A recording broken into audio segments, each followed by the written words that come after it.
Okay, so you want to own a soap company. And I know what you're thinking. Soap? Really? That is your big business idea. But here's the thing that's going to completely change the way you think about this. The global soap and personal care market is worth approximately $55 billion annually. The average American uses 11 different personal care products every single day before they even leave the house. And the profit margins on soap, when done correctly, are some of the highest in any consumer goods business on earth. A bar of soap that costs 50 cents to manufacture sells for $8 to $12 at retail. A luxury hand wash that costs $1.20 to produce sells for $18 to $25 on a department store shelf. That's a markup of 1,500 to 2,000%. By the end of this video, you will know exactly how much it costs to start a soap company, every single way a soap company makes money, why some soap brands sell for hundreds of millions of dollars after just 5 years in business, and the 2 biggest mistakes that destroy soap companies before they ever get off the ground. Let us get into it. First, let's understand what the soap business actually looks like from the inside. There are 3 main types of soap companies. The first is a mass market soap brand, the kind that sells in supermarkets and big box stores. Think Dove, Irish Spring, Dial. These brands compete on price, distribution, and advertising spend. They manufacture in enormous volumes, tens of millions of units per year, to achieve the cost efficiencies that allow them to sell a bar of soap for $1.50 and still make a profit. The margins are thin, but the volumes are massive. The second type is a premium or mid-market brand, products sold in pharmacies, specialty retailers, and online at price points of $5 to $15 per unit. Think Cetaphil, CeraVe, Method. These brands compete on quality, branding, and perceived efficacy. Better margins than mass market, lower volume. The third type is a luxury or artisan soap, handmade or small batch soaps sold at $10 to $30 per unit in boutiques, specialty stores, and direct-to-consumer online channels. Think Dr. Bronner's, Aesop, or any of the thousands of small batch soap makers selling on Etsy and their own websites. This segment has the highest margins of all, but the smallest addressable market. Understanding which segment you're targeting before you spend a single dollar is the most important decision you will make in this business. Each segment has completely different capital requirements, distribution strategies, and competitive dynamics. The soap and personal care industry is dominated by a small number of massive multinational corporations. Unilever owns Dove, Lux, Lifebuoy, and dozens of other soap brands generating billions in annual revenue. Procter & Gamble owns Olay, Old Spice, and Softguard. These 3 companies spend more on advertising in a single year than most soap startups will generate in their entire lifetime. They have distribution relationships with every major retailer on Earth. They can manufacture a unit of soap for 20 to 30 cents when a small producer is paying 80 cents to make the same product. Competing directly against these giants on their own terms, mass market, supermarket distribution, low price, is essentially impossible for a new entrant. This is why every successful soap startup of the last 20 years has done exactly the opposite. They've gone premium, they've gone direct to consumer, they've gone niche, and they've won by being the opposite of everything Unilever and Procter & Gamble stand for. So, how much does it cost to start a soap company? The answer depends entirely on which segment you are targeting and what your distribution strategy looks like.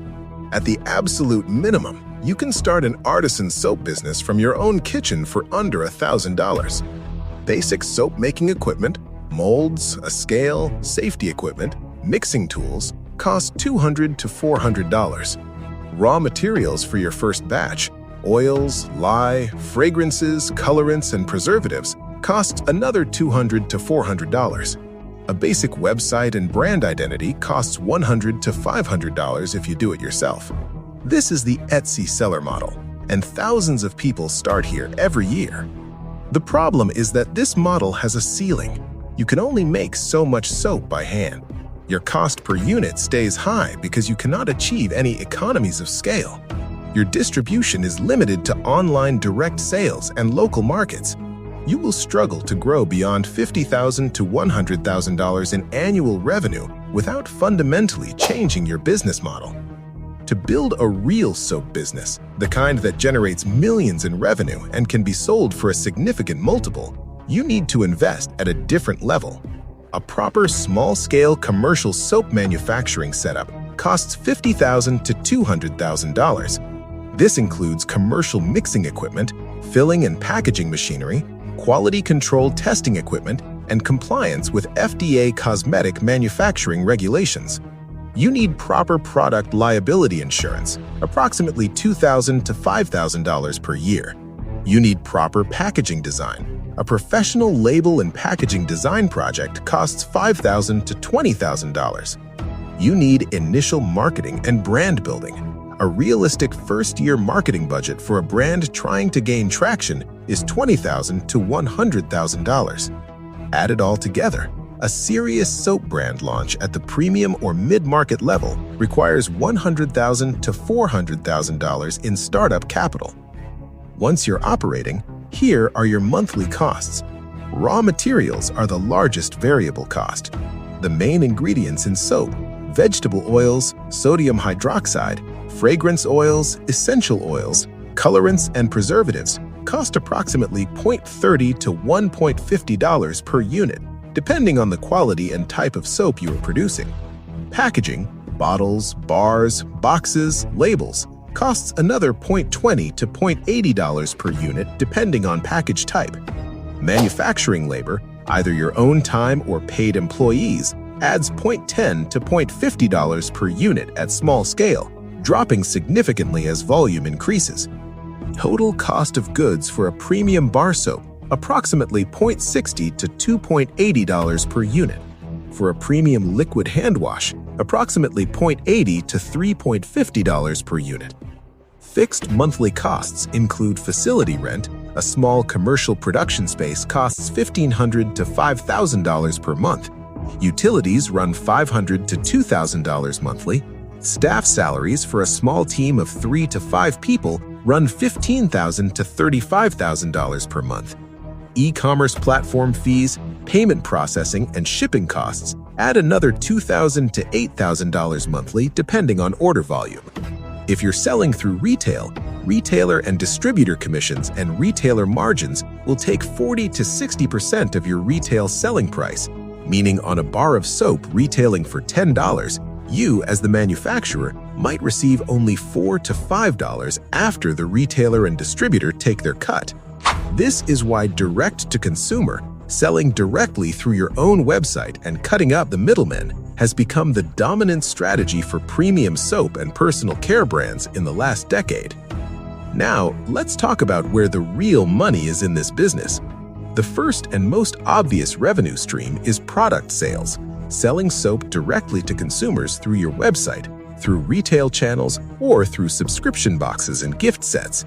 A well-run premium soap brand with strong e-commerce execution can generate 30 to 50% gross margins on direct-to-consumer sales, meaning on $1 million of revenue, $300,000 to $500,000 is gross profit before marketing, staff, and overhead costs.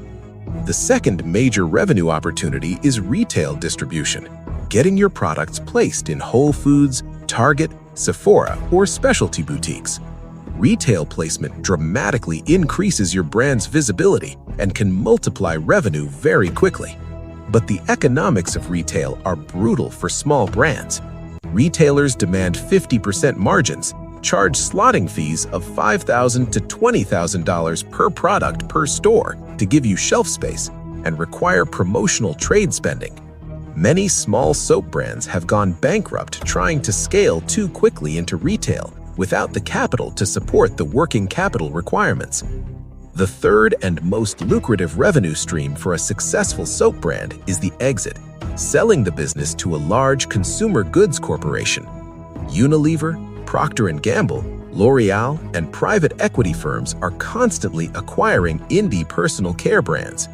The exit multiples in this space are extraordinary.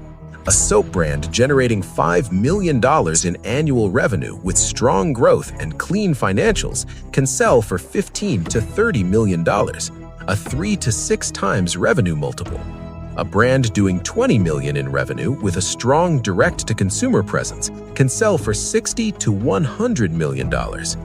This exit potential is why the soap and personal care space attracts so many entrepreneurs despite the difficulty of competing with the giants. With all this potential, why do most soap companies fail? The number one reason is the commodity trap.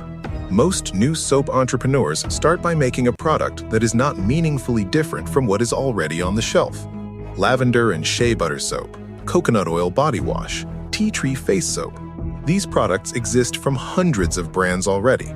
Without a clear point of differentiation, a unique ingredient, a compelling story, a specific problem solved for a specific customer, there is no reason for a consumer to choose your product over the dozens of similar options already available. The brands that succeed are the ones that own a clear and defensible position. Dr. Bronner's built an empire on the back of a single product, Castile soap, marketed with an aggressively distinctive philosophy about fair trade and environmental responsibility. Aesop built a luxury personal care empire by making every single touchpoint of the brand, the packaging, the store design, the ingredient stories, the website, feel like a piece of art. Dollar Shave Club built a billion-dollar business by solving a specific customer frustration, the absurd cost of razor blades, in a hilariously relatable way. They were not just selling blades, they were selling a feeling of finally beating the system. Differentiation is not a marketing strategy, it is the product strategy. The second major failure pattern is undercapitalization at the point of scaling. A soap business can be started cheaply, but cannot be scaled cheaply. When a brand gets its first big retail order, say 10,000 units for 50 Whole Foods stores, it needs to manufacture those 10,000 units, package them, and deliver them before the retailer pays. Retailers typically pay on 30 to 60-day terms. That means a small soap company needs the cash to produce 10,000 units today and wait 60 days to get paid. If the founder does not have the working capital to bridge that gap, they cannot fulfill the order. Thousands of small consumer goods brands have failed at exactly this moment, the moment when success arrived before the capital to support it did. This is why access to inventory financing, a line of credit or venture capital, is so important for consumer goods brands trying to scale through retail. So, should you start a soap company? Let's look at the real numbers. Startup cost for a serious premium brand, $100,000 to $400,000. Monthly operating costs at early stage, $20,000 to $50,000. Gross margin on direct-to-consumer sales, 30 to 50%. Annual revenue potential at 3 years for a well-executed brand, $500,000 to $3 million. Annual revenue potential at 5 years for a breakout brand, $5 to $20 million. Exit value at $5 million annual revenue, $15 to $30 million.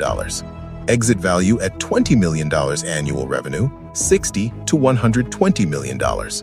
My verdict? The soap and personal care business is one of the most accessible, high-margin consumer goods categories available to an entrepreneur with limited capital. The raw materials are cheap. The manufacturing process is learnable. The product is something every human being on Earth uses every single day. But accessible does not mean easy. The graveyard of failed soap brands is enormous. The difference between the brands that get acquired for $50 million and the brands that disappear after 2 years comes down to one thing: clarity of differentiation. What does your soap do or represent that nothing else on the market does? Answer that question convincingly, and you've got the foundation of a real business. Fail to answer it, and you're just another lavender bar competing against 1,000 other lavender bars on a very crowded shelf. That's the economics of owning a soap company. From $500 and a kitchen to a $100 million acquisition, if you get the differentiation right. Subscribe. Next week, we're breaking down the economics of owning a luxury hotel. The numbers on that one are going to genuinely surprise you.